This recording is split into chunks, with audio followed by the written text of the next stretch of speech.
台中经过市场的打头前，为真侪民众来买年货。民众伫咧市场内底客甲可出出，大家拢赶伫咧咱人过年前准备年货。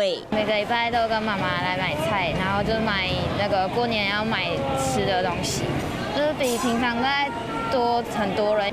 蛮多的，先买起来。民众大包小包一直买，当的头家把无用七次小盖商品给大家。最少有5、6成，明天还要更多。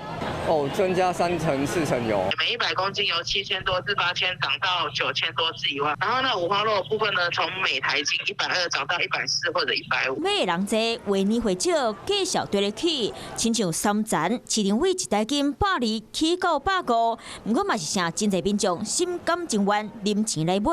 另外，伫咧苗栗一间真有名的盘手礼店，同款无用甲变贵。民众赶真侪卡拿来到柜台结账。你们这样买多少啊？大人甲拿得甲满，一卡拿也抵无够，爱赶几啊卡来底。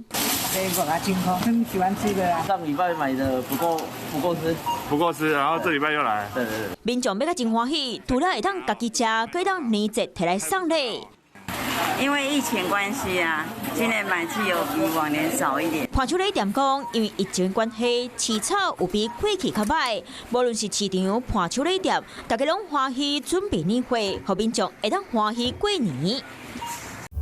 我是林依文，想要关注体育的朋友们，记得收看52动起来，然后还要订阅我们的 YouTube 频道，赶快按赞、订阅、开启小铃铛。